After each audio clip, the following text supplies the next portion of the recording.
Tudo bem, pessoal? Conteúdo especial no dia de hoje. Há um tempo atrás, eu havia feito uma série no meu canal chamada de Cristianismo sem Religião.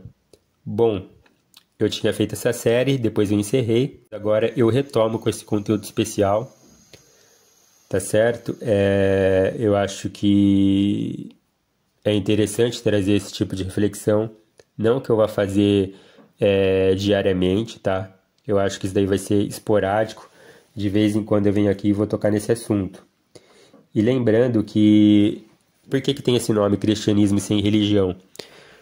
Porque eu não estava falando contra religiões, como algumas pessoas vêm aqui ler o título do vídeo, tem essa capacidade de vir aqui ler o título, imaginar o que é que eu estou falando, não assiste e já coloca um comentário, tá? Então eu não estava falando contra religiões. E outra coisa que eu também pedi para ninguém fazer e fizeram é, por exemplo, ficar tentando imaginar qual religião que eu pertenço. Eu sou católico, e é engraçado que geralmente vem acompanhado de mania persecutória, né? Então eles pensam, eu sou católico, ele deve ser evangélico. Então eu vou xingar ele aqui porque ele está falando contra os evangélicos. Ou o contrário também aconteceu, tá? O cara pega, ele é evangélico, ele é... Eu até me perdi aqui agora, pessoal. O evangélico, ele acha que eu sou católico e vai xingar, e o cara é católico, ele acha que eu sou evangélico e vai xingar. Enfim, vocês entenderam, né? Então, assim, eu acho um absurdo isso. O que foi que eu tinha planejado e pensado em relação a essa série? Era de trazer temas que são incomum, tá? Que são comuns a evangélicos e a católicos. Ou vocês vão dizer que não tem nada a ver? Será que tanto evangélicos quanto católicos não são cristãos, né? Será que os dois não acreditam em Jesus Cristo, né? Será que os dois não veem importância, por exemplo, da prática do que Jesus disse sobre caridade, sobre amor, né? E infelizmente eu vejo, e também foi por isso que eu tinha criado essa série, que não, tá? Tem muita gente que coloca o que Jesus disse em segundo plano, tá? O que Jesus disse, que está na Bíblia, em Mateus, Marcos, Lucas e João, né? Colocam o que Jesus disse em segundo plano e pegam questões ali doutrinais, questões administrativas da igreja deles e colocam acima disso, tá? Então, por exemplo, sei lá, uma regra da igreja dele, o evangélico vê, a minha igreja tem essa regra aqui, e os católicos não seguem, então eles estão errados. Ou vice-versa, tá? Aí você chega e fala, não, mas esse cara aqui, ele é uma pessoa caridosa, ele pratica caridade e tal. Não me interessa, porque essa regrinha aqui que a minha igreja diz, poxa, meu Deus. Será que então a regrinha da tua igreja lá vale mais do que Jesus disse mesmo, né? Explicitamente ali, né? Em Mateus, Marcos, Lucas e João, né? E eu tô colocando aqui essa reflexão que eu vou colocar hoje, porque... Como eu falei, eu não estava falando em nome de nenhuma religião, mas tiveram a capacidade de dizer que, assim, eu estava privilegiando os católicos, sendo que, na verdade, eu até citei mais coisas da religião, de religiões evangélicas do que das católicas, né? Então, eu não sei da onde que eles tiraram que eu privilegiei a visão católica, né? E eu falo abertamente, comigo não tem dessa. Eu leio tanto autores e sigo autores e influenciadores católicos, quanto sigo, vejo palestras, pregações, cultos, leio livros de pregadores evangélicos, tá? Comigo não tem dessa. O que eu acho que está errado eu simplesmente apago da minha cabeça, e o que eu acho que é válido eu tomo para mim, tá certo? Então eu vejo como eu falei, pregadores dos dois lados.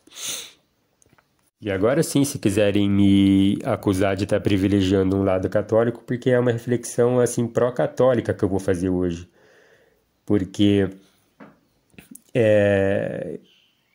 de vez em quando lá eu me enfio, não sei como que isso acontece, me enfio em algum debate teológico aí, e assim, eu fico abismado com a arrogância e a ignorância de muitos evangélicos. Percebam que eu estou falando ali de uma parcela dos evangélicos, não estou generalizando, tá bom, pessoal? Daí não vem escrever aqui, mas eu não sou isso aí. Sou evangélico, mas não sou isso que você tá falando. Pô, então não tô falando de você, tá? Se a carapuça não serviu, não é pra você, tá? Mas tem muitos evangélicos aí que são muito arrogantes, que são muito ignorantes, porque, bom, e eu sempre também trago exemplos negativos aqui no meu, percebi também, tenho que fazer essa meia-culpa, exemplos negativos no meu canal, né? Por exemplo, alguém fez alguma coisa de errado, eu trago como exemplo. Então, eu vou trazer aqui um exemplo positivo de um conhecido que eu tive, que, que ele até tem uma personalidade um pouco parecida com a minha, que ele é uma pessoa, sabe? Tem muita gente que vê, né, a maneira que eu falo, etc. Se você é psicólogo, se é cristão, e fala: Nossa, Frederico, você é muito calmo, eu queria ter essa sua calma. Mas a realidade é que eu batalho muito comigo mesmo, né? Eu não sou uma pessoa calma, eu sou uma pessoa até, de certa maneira, meio irritável, né? Me irrito facilmente com as coisas. E esse cara, ele era desse tipo, sabe? E ele era católico, fervoroso. Só que se irritava facilmente com as coisas. Então, ele estava me contando que ele orou bastante para Deus, pedindo que ele deixasse de ser assim, que ele fosse uma pessoa mais calma, mais paciente. Isso estava prejudicando ali, de certa maneira, o casamento dele, né? Muitas discussões com a esposa. Ele era recém-casado. Então, ele começou a se apegar às... como é que eu posso falar isso? Algumas práticas católicas, né? Como, por exemplo, ter um terço, né, no bolso. Né? Nem que não fosse para orar o terço, né, para rezar o terço, né? Mas ele tinha lá. E ele tinha ali uma imagem, depois ele botou uma imagem de Nossa Senhora na sala dele. Então, o que ele me disse que acontecia? Bom, geralmente ele tem a mania, eu também tenho esse costume de ficar botando a mão no bolso, né? E ele já deixava ele começou a ter por hábito de colocar lá o terço dentro do bolso. Então, quando ele invariavelmente ficava irritado, ele ia lá e sem querer, né? Não era consciente, ele sem querer botava a mão no bolso, no início de uma discussão ali e tocava ali no terço. Então, ou seja, rapidamente ele já se lembrava de Deus, ele já esfriava o ânimo dele, né? Porque ele tinha feito esse voto de ser uma pessoa mais paciente e ele realmente, de fato, se acalmava. Bom, não esquecendo que aqui é um canal de psicólogo, né? De psicologia. Tem algum tipo de respaldo isso na psicologia? Tem, né? Muitos psicólogos chamam isso de ancoragem, que é quando você se utiliza de objetos para você se lembrar de algum estado mental ou de algum tipo de voto ou de princípio que você queira implementar na tua vida, né? E foi exatamente isso que ele fez. Ele usou o terço como uma maneira de ancoragem para os votos que ele fez. No meu trabalho clínico, eu mesmo já fiz esse trabalho de ancoragem com alguns objetos, tá? Existem até exercícios que você pode fazer em relação a ancorar qualquer objeto, tá? Então não é uma questão só católica, você pode até ser ateu e ter alguns objetos, um anel, qualquer coisa, de ancoragem a princípios, a valores ou a estados emocionais que você queira iniciar aí no seu cérebro, né? Então ele acabava fazendo isso e ele percebeu que, bom, toda vez que ele se irritava, ele botava a mão no terço, se lembrava de Deus e aí ele se acalmava, né? O que mais a psicologia fala sobre isso? Bom, dizem que um hábito aí, ele demora de 20 a 30 dias para você... algum comportamento virar um hábito, tá, na tua vida, se você fizer isso continuamente. E ele estava fazendo isso continuamente, né? E no ambiente de trabalho dele, por exemplo. Então é lógico que automaticamente ele vai passar um tempo, ele realmente, de fato, vai se tornar uma pessoa mais calma, tá certo? Como eu falei, ele podia ser ateu, mas ele é católico, ele se utilizou aí de um objeto católico para isso, para se tornar uma pessoa mais paciente. Em termos do casamento dele, como ele tinha lá uma imagem de Nossa Senhora, toda vez que ele tinha uma discussão com a mulher, né, geralmente era na sala onde estava a imagem, então ele olhava para a imagem de Nossa Senhora e ele já se acalmava na hora, tá? Então ele não dava prosseguimento à discussão com a mulher dele. ele já chegou a me relatar que a mulher dele insistia na discussão, e aí ele simplesmente pegou, ele deu uma olhada mais firme para ela e fez um sinal assim, né, com o olhar para ela olhar para a imagem, e ela entendeu, né, ela viu que a imagem ali. Então o que acontece? Eles se tornaram inibidos de prosseguir com uma discussão perto de Nossa Senhora ali, né? É lógico que os evangélicos aí vão começar a pegar e falar do tipo, olha, isso é errado, está adorando uma imagem de barro. Mas, assim, eles não estavam adorando a imagem de barro, tá? Muitos católicos, tudo bem que existem os católicos que adoram imagens, mas existem outros que seguem o que está escrito lá no Catecismo Católico, etc., que fala que uma imagem é como se fosse qualquer tipo de retrato. E todo mundo tem retrato dentro de casa, tá? De um parente, né? Etc. Então, assim, a maneira correta de se encarar era como se fosse um retrato, uma lembrança ali. E era o que eles estavam fazendo. Então, como é que eu vou julgar esse tipo de prática, esse tipo de conduta, que para mim é algo substancial, por algum tipo de regrinha de igreja, né? Então, assim, o que um evangélico vai alegar em relação a isso, né? Mas eles atingiram a paz, ele atingiu a paciência, de uma maneira errada, através de um método errado aí, viu? Através de uma imagem. Pô, você acha que para Deus isso aí realmente o mais importante é isso? Ou é porque foi através de um método errado?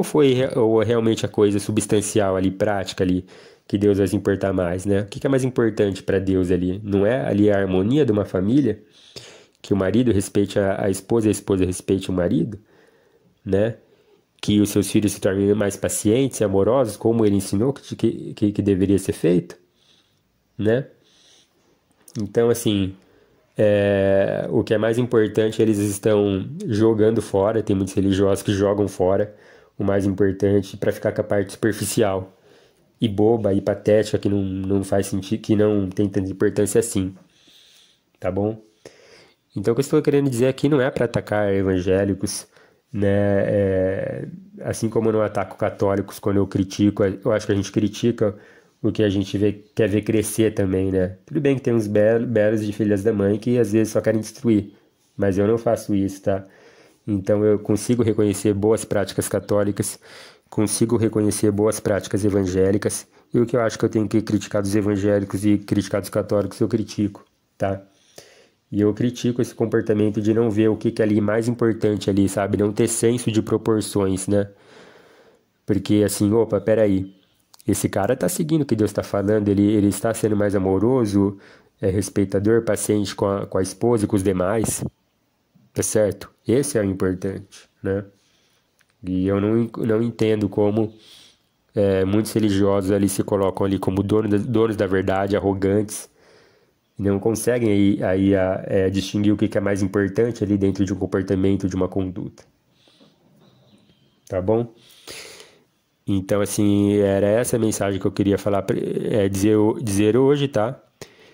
Como eu já também tinha exposto em outros vídeos, eu não sou um psicólogo que não fala em absoluto de religião, ainda mais quando a religião ele pode ser usada a favor ali de uma saúde mental, de um equilíbrio mental. É lógico que não temos que impor a nossa visão para os pacientes, mas a gente tem que verificar ali qual é a religião, qual é a crença dele, porque de certa maneira eles vão acabar até mesmo falando, trazendo na terapia, né? Nas sessões. Acho que você não tem que desprezar isso. Eu acho que você tem que ver o que é de bom que esse tipo de conduta religiosa está trazendo e aí até mesmo se utilizar disso, tá? Incentivar isso. Como nesse caso, por exemplo, desse rapaz, apesar de que é um caso que é de um conhecido meu, não é de um paciente, mas mesmo se fosse um paciente meu, sim, podem gostar ou não, mas eu incentivaria, né? Eu parabenizaria por esse tipo de ação, de conduta. Tá certo? Então, assim, novamente, para ficar claro, eu expliquei aqui até em termos psicológicos, não fugi disso, como muitas pessoas podem vir me acusar. tá bom? Então é isso, pessoal. Muito obrigado e até a próxima.